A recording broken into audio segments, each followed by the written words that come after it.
Well, EFDS's involvement primarily is grassroots.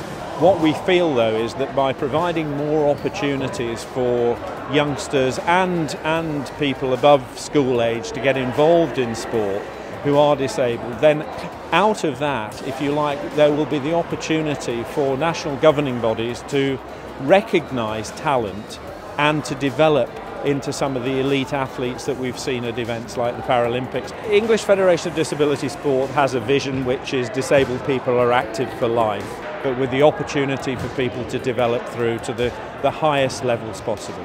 So we feel that the main objective is to increase the opportunities so that all disabled people have an opportunity to take part in sport at whatever level they determine.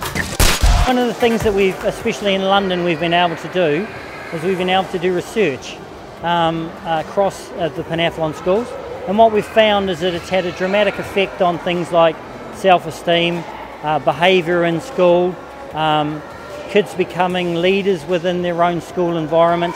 What we saw in fact was of that Paralympics GB team, we had 72 athletes out of 250 plus who came through the EFDS disability sport events route. Sport is all about volunteers in many respects. Very few people don't realise that 97% of all sport is down to volunteers. And without volunteers, things would not happen. Well, you always sort of give something back to the community, don't you? There's always that sort of, you always want to do something, even though sometimes you don't get the opportunity. But in this case, there's been quite a few of us that had the opportunity to do so. So we've come here and we've helped out and we've enjoyed it. We've enjoyed it. It gives them an opportunity to compete outside of their environment. Some of the students find it very difficult to change environments, so to go to somewhere else to help them to adjust to other places, other people, other individuals. It's quite a large event. There's a lot of students around. So for those students it's very good. For others it's just good for their confidence to get out and be competing against somebody else, not just the people they see all the time.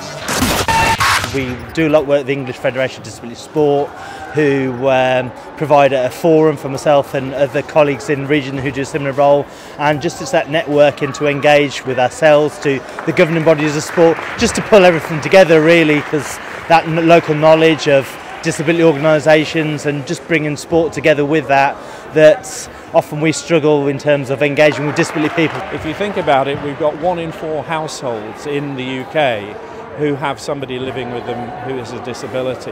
There are 10 million people in the UK living with a disability. What we're seeking to do is provide opportunities for sport and physical activity for them, and the opportunity for a potential sponsor is to reach out to a significant market, because I'm well aware these days it isn't about just putting some money in because it seems like a good thing to do.